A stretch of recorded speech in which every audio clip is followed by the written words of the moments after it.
la nouvelle nous est parvenue. Oui. Dans la maison centrale de Conakry, un garde pénitentiaire est suspendu pour trafic de drogue. Eh bien, il s'agit du brigadier chef Moriba Silla de matricule 264507S. Il est accusé d'avoir violé le règlement intérieur. Donc, le ministre Charles White l'a suspendu suite à ce qui s'est passé. Apparemment, il a introduit 27 sachets de chanvre indien qui totalisent 2 kg qu'on a retrouvé dans son sac. Suite à cela, le ministre a donné un ordre de lui suspendre et actuellement, ils sont à la poursuite pour savoir réellement ce qui s'est passé. Ils font leur enquête. Mais la question qu'on a envie de poser, est-ce que c'est de la nouveauté? Pas du tout. Pas du tout. Je pense que tout le monde sur le plateau est d'accord là-dessus. Attendez, d'accord. Calmez-vous. Comme disait l'autre. Mais attendez, mais les gars qui s'agitent, je ne sais pas s'ils font passer du champ indien là-bas. Parce que on pose la question. C'est comme ça qu'on fait passer du champ indien. On se pose la question. Oui, syndicat du peuple, du bas peuple. Le problème, c'est quoi? C'est pas de la nouveauté. C'est comme si on dit qu'il y a eu accident de la circulation sur le littoral. On a l'habitude d'entendre ces faits-là. Oui. Mais cette fois-ci, peut-être la nouveauté, c'est quoi? C'est parce qu'on a appréhendé une garde, c'est ça, non? Oui, un garde. Voilà, et qui a été suspendu par le ministre. C'est ça la nouveauté. Mais le problème, il faut revenir un peu à la base. Syndicat du bas peuple. Quand vous regardez ces gardes-là, quand vous venez, la façon dont ils sont traités, leur mode d'habillement, et quand vous venez pour rendre visite à quelqu'un, ils disent « Ah, chef, bonjour ». Non, c'est cela le problème. Les conditions, à chaque fois, ils réclament l'amélioration des conditions de vie. Alpha, j'en viens, j'ai pas fini de travail. Voilà, c'est le syndicat du bas peuple. Le problème, c'est ça. À chaque fois, ils revendiquent pour une amélioration des conditions de vie et de travail. Mais regardez leur mode vestimentaire même. Ça en dit long. Deuxièmement, pas du tout. Non, vous savez, quand les conditions de travail et de vie sont remplies, on ne peut pas remplir à 100%. Mais s'il y a un minimum, on peut s'en passer. Donc, ça, c'est autre chose. Si, en tout cas, ces gens-là étaient bien traités, certainement, il allait s'en passer de ces choses-là. Mais regardez aussi la population carcérale de la maison centrale de Koronti. Une maison centrale qui était construite pour 300 personnes. Alors là, on nous dit qu'il y a plus de 1800. On ne sait même pas si c'est 2000 ou pas. Le problème, c'est là-bas. Ce n'est pas la première fois. On attrape n'importe qui, on les met là-bas. Il n'y a pas, comment je vais appeler ça, une question de la réinsertion sociale. Les gens sont là, entachés, dans des cales. Même pour vivre, c'est des problèmes. À plus forte raison de suivre une autre formation. Vous allez voir quelqu'un qui est condamné à 5 ans de prison. Même s'il avait un métier, il ne va pas pratiquer son métier. Et puis si c'est un enfant, il ne va pas suivre une formation. Quand on dit prison, il faut prévoir aussi l'après-prison. Il faut une formation à l'intérieur pour une réinsertion sociale. Mais tout ça, rien n'est rempli. On prend les gens, on les jette là-bas. Vous allez voir des gens là-bas qui ont fait 5 ans, ils ne savent même pas pourquoi ils sont là-bas. Donc si ces gens-là essayent de faire des trucs à l'intérieur, tant pis pour les autres. Là, on a compris. Ça, c'était peut-être le côté beaucoup plus sentimental. Non, pas du tout. C'est la réalité. La réalité, oui. Non, la réalité liée au sentiment. Non, pas de sentiment. Simon Pierre. Merci. Simon Pierre. Ce que je dis, déjà, il faut rappeler qu'on ne va pas justifier. On va pas justifier un comportement anormal. Non, c'est les faits. Ceux qui sont là-bas ou bien ceux qui ont passé par là-bas connaissent déjà la réalité. Donc, ce que je disais, on ne va pas justifier un comportement anormal. Ce que je suis en train de dire, aujourd'hui, il y a eu le ministre qui avait adopté ce qu'on appelle le règlement intérieur type pour tous les milliers carcéraux en République de Guinée. Aujourd'hui, ce n'est plus l'ancien règlement, c'est le nouveau règlement. Et ce type de bavure est condamné et répréhensible. C'est ce qui justifie déjà... C'est ce qui justifie l'arrêté du ministre sur la suspension.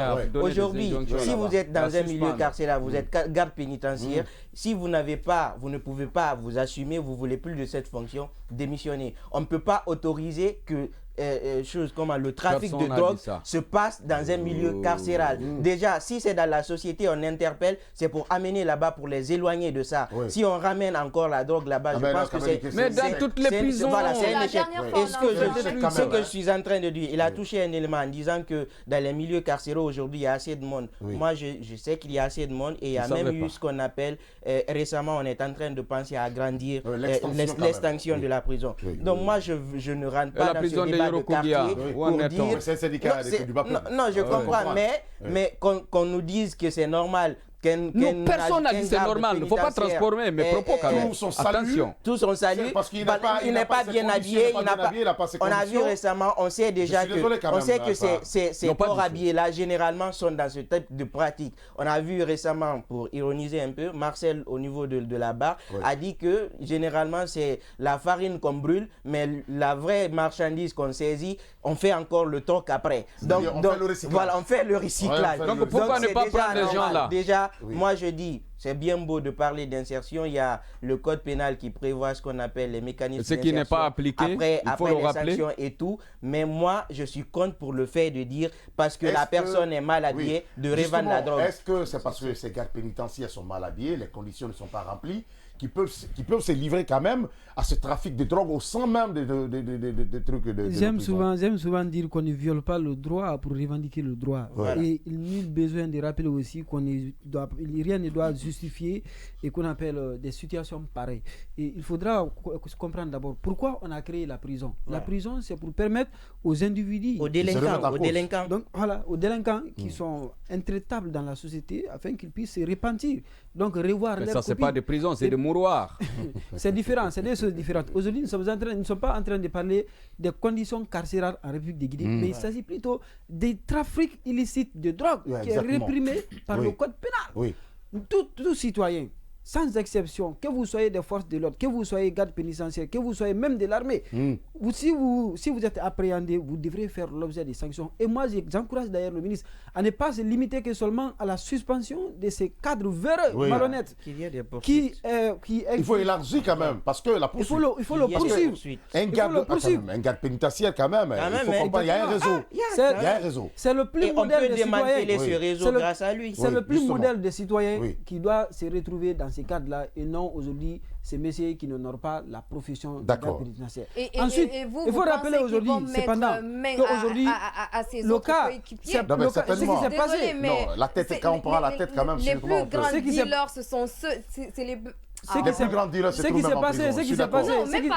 s'est passé aujourd'hui à la maison d'arrêt de Koronti, ce n'est pas, en tout cas moi de mon côté, ce n'est pas un fait nouveau pour ceux qui connaissent cette situation. Mais également, même par le cas guinéen, on sait que les prisons sont des milliers par excellence de ventes de drogue et de tous les stupéfiants. Même aux États-Unis, en France, partout ça se passe comme ça. Mais le problème est que lorsque ça se révèle, il faut sanctionner, il faut décourager. Et c'est ce qu'on encourage. Parce que là, ce monsieur servira d'exemple. Comme le disait Victor Hugo, qu'on ne pend pas, c'est-à-dire on ne sanctionne pas celui qu'on pend, mais on sanctionne à travers celui qu'on pend. D'accord. Donc c'est une leçon qui est envoyée désormais. Alors, espérons.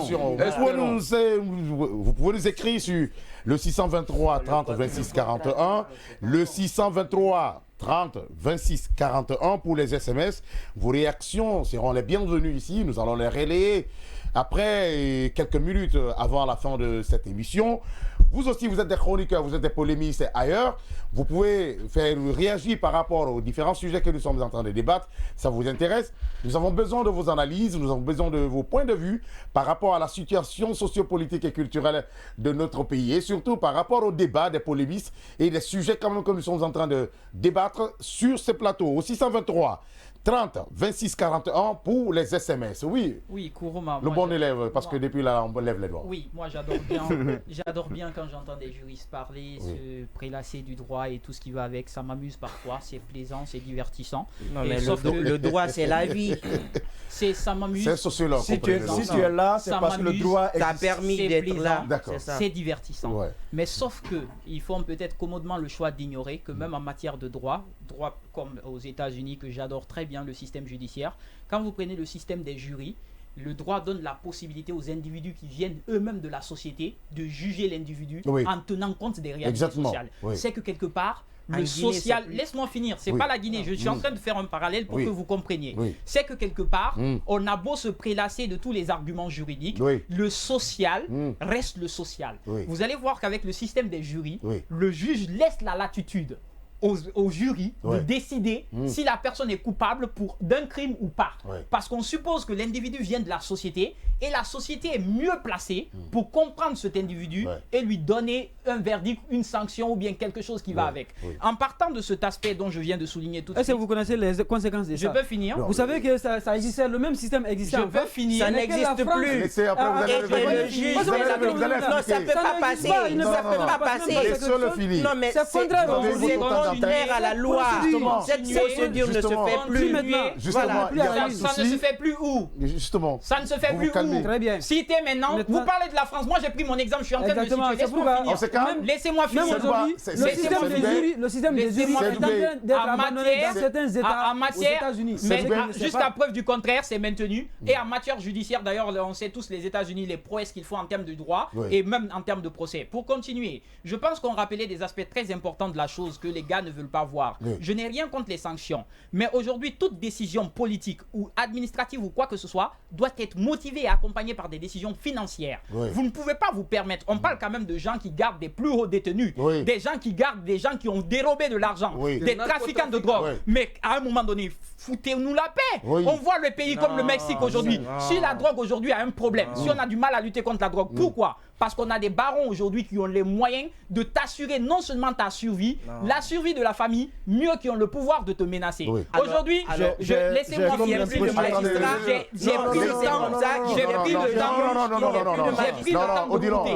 J'ai pris le temps d'écouter, s'il vous plaît. Notez les points de vous écouter. Souffrez de m'écouter.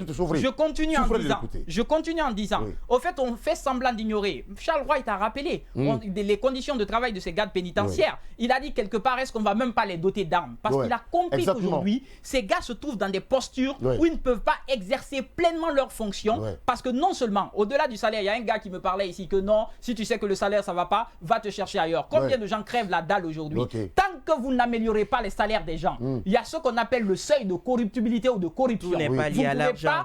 Tout est lié à l'argent. Ça, je vais vous le dire aujourd'hui. Il y a la morale, il y a la déontologie. La déontologie, c'est pas ce qui remplit le panier à la maison. Je peux continuer. Cette déontologie dont il parle, on aimerait bien avoir cette déontologie, mais il y a ce que j'appelais le seuil de corruptibilité. Pour ceux qui connaissent l'aspect social, il y a ce qu'on appelle le seuil de corruptibilité. Chaque personne a son prix, a son quota, c'est que tu n'as juste pas atteint son seuil de corruptibilité. Je peux continuer en disant, il a rappelé un aspect très important. La population carcérale aujourd'hui, je vous jure aujourd'hui, les prisons guinéennes ne te donnent pas envie de changer de vie quand tu quittes la prison. Ce sont les mêmes qui retournent en prison. Parce qu'il n'y a rien qui est créé pour t'empêcher de revenir à tes anciens travers. Il le rappelait, même pour un vol de poulet aujourd'hui, tu peux te retrouver à la maison sans C'est normal. C'est normal, c'est un vol. Laissez-moi finir. Voilà.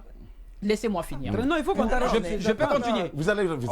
Au fait, les gars, on ne peut pas, on a le temps. Chaque fois que vous allez me recadrer, vous êtes en train de faire perdre du temps pour qu'on puisse avancer. Je serai obligé de ne pas vous donner la parole immédiatement. Je serai obligé de ne pas vous donner la parole et aller au deuxième sujet. D'accord. Je continue en disant. Aujourd'hui, combien de personnes aujourd'hui? Combien de personnes? Est-ce qu'on peut couper le micro de la justice dont ils sont en train de vanter? Aujourd'hui, combien de personnes, quand elles se retrouvent dans des problèmes judiciaires, ont un procès équitable, ont même un procès? Au lieu de parler équitable d'abord, combien sont passés en procès? Il y en a qui ont purgé la peine même qui devaient purger en cas de procès. Ces mêmes personnes se retrouvent là. Aujourd'hui, nos prisons, c'est indéniable que nos prisons aujourd'hui sont des foutoirs où il y a un désordre. Donc, en gros, parce que moi, je me rappelle, vous voulez lier ce trafic de drogue au sein des prisons? Non seulement au traitement des gardes pénitentiaires, mieux que ça, au-delà du traitement des gardes pénitentiaires, c'est que l'appareil judiciaire lui-même n'a aucun contrôle sur ce qui se passe. Je vais préciser un truc. Il ne faut pas déplacer le débat. Moi, je me souviens qu'il y avait une victime de viol que nous, on suivait, qui se faisait harceler par son violeur qui était en prison, qui avait son téléphone. On parle de la drogue aujourd'hui, mais il y a des gens aujourd'hui qui sont en prison, qui mènent des actions, qui harcèlent leurs victimes, et jusque-là, rien n'est fait. Donner des procès aux gens, améliorer les conditions de travail des gardes pénitentiaires. Moi, je pense que le petit temps que Tamba a passé à Koya est en train de jouer sur lui. Je suis d'accord. Nous parlons bien sûr ce matin de trafic de drogue ou de complicité de trafic de drogue. Koya, c'est pas loin de Fourikaria, hein? Voilà, bon, c'est pas trop. Voilà, le trafic peut-être qu'il n'a pas jusqu'à la frontière. Le trafic quand même qui se passe vers. Je suis bien d'accord quand on évoque les conditions de travail et de vie de ces gardes pénitentiaires-là. Mais en ce que je sache, lorsque vous devez intégrer un corps professionnel, vous l'intégrez en âme et conscience. Voilà, et vous l'intégrez, on ne vous force pas d'y intégrer. La volonté personnelle. Moi, par exemple, quand j'ai voulu être enseignant, on ne m'a pas poussé à l'être parce que je l'ai désiré. Et j'assume mes conditions de travail. Sexuellement transmissible là-bas aussi. Est-ce que quelque part tu ne vends pas les brochures pour suivre ton salaire? Je n'ai jamais vendu de brochures dans ma vie. Je ne l'ai jamais fait.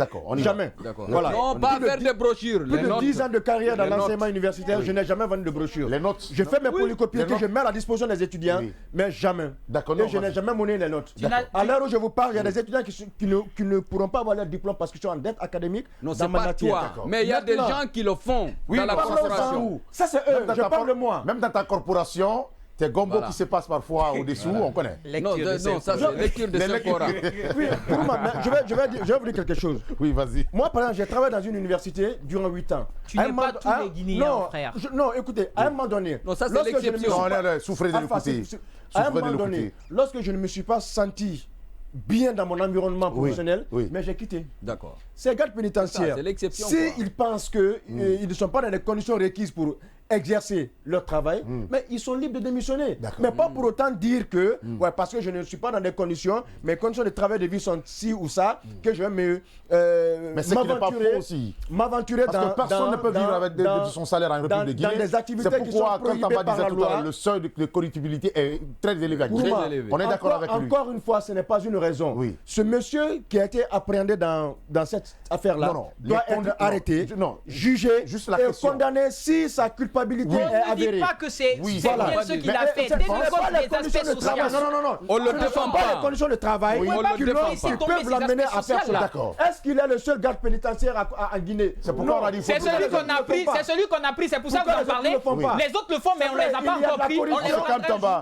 On les prendra un jour. Je t'ai largement écouté. Il y a de la corruption partout. Je le disais. Mais il y a des hauts placés au sein de l'administration publique qui font des choses qui sont interdites là, qui sont réprimées par la loi. Donc, pas pour autant dire que les conditions de travail, les hauts cadres même qui sniffent un peu, ou les conditions de vie peuvent amener les gens à ce genre de pratiques. Ce n'est pas une raison. Il a commis une infraction, il mérite d'être sanctionné à la hauteur de sa vie. Tout le monde a dit ça. Non, personne ne le défend. Il faut dire rapidement, très rapidement. Je te donne une minute, et puis pour qu'on puisse aller au deuxième sujet. Je ne vais même pas continuer. Voilà, ça te fait 59 secondes. Maintenant, il faut comprendre qu'aujourd'hui, ceux qui vont à la maison centrale, c'est à qui on revend ces savres indiens. Certains se sont retrouvés là-bas parce qu'ils ont commis la même infraction. Soit ils ont été arrêtés dans le cadre de la consommation de cette savre indien, soit ils ont vendu, mais ils ont été arrêtés par cela. Maintenant, ils se retrouvent là-bas. Celui censé, comment on appelle, priver ces individus de leur liberté, qui se permettent de revendre ces mêmes objets-là à ceux-ci-là. Trouvez le paradoxe. Et qu'on dise désormais que la pauvreté aujourd'hui permet à chaque citoyen de procéder à la vente de la drogue. Quel est le Guinéen aujourd'hui qui se satisfait? Quel est le Guinéen aujourd'hui qui vit décemment? Quel est le Guinéen aujourd'hui qui, n'est-ce pas, qu'on appelle... En 10 secondes, qu'est-ce que tu veux dire? Oui, mais en 10 secondes, c'est ce que je veux dire. Que rien, c'est aujourd'hui, ce n'est pas la condition... Ce n'est pas la condition aujourd'hui de vie de ces gardes pénitentiaires qui leur donne droit de procéder à la vente. Non, c'est lui qui a été suspendu, c'est pas lui qui a vendu. Voilà, rapidement. Qui a transporté? Qui a transporté? Voilà, là que 50 secondes. Il y a des gens qui ont essayé de déplacer le débat. Moi, je ne le fais pas. On a vu un garde pénitentiaire qui a été appréhendé dans ce cadre-là de du trafic illégal de drogue. Nous, c'est de ça on est en train de parler. Donc, lorsqu'on commence à dire que ce garde pénitentiaire-là justifie cela parce qu'il est mal habillé ou tout, c'est normaliser le fait que dès qu'on se sent dans une certaine insuffisance, de faire tout ce qui est anormal. Déjà, premièrement, l'aspect que je pointe du doigt, c'est un garde pénitentiaire. Il est d'une corporation. Ça n'honore pas sa corporation. Assermenté. Donc, assermenté. Déjà, les citoyens qui le font dans les rues, on les interpelle. À plus forte raison, un garde pénitentiaire qui, en tout cas, est là dans un cadre de travail, mais qui ne respecte pas ce travail-là. D'accord. Même si vers l'Allemagne qui est en train de légaliser la consommation, le cannabis, du cannabis, du côté de l'Allemagne pour des faits thérapeutiques et sanitaires. Mais les gars, ils souffrent en prison quand vous êtes les gars sont en train de souffrir en prison ici également. Ceci ne veut pas, c'est pas pour autant dire encore qu'il faut quand même permettre ce trafic au sein des prisons. Vous avez compris, c'était le premier sujet, c'était encore rouleux entre les juristes et les sociologues, et puis les syndicats du bas peuple, et même notre Miss au NPG qui a évoqué le sujet. Et ceci dit, ça nous envoie directement au deuxième sujet du jour. Nous allons parler encore et encore et encore du Niger et la crise du Niger. Ça ne finit pas, il y a toujours de la nouveauté, mais cette fois-ci, c'est un peu avantageux pour la junte au pouvoir, puisque les institutions ne sont pas du tout d'accord. Ils sont en train de se lâcher petit à petit. Les décisions prises, ça et là, sont en train d'être discutées autrement. Il y a ce qu'on appelle des contre, je ne sais pas, peut-être le vrai spécialiste va nous dire, puisque l'option diplomatique gagne en force du côté du Niger, surtout dans la crise du Niger, au lieu que ce soit peut-être l'intervention militaire, et l'Union africaine pense qu'il faut privilégier le dialogue.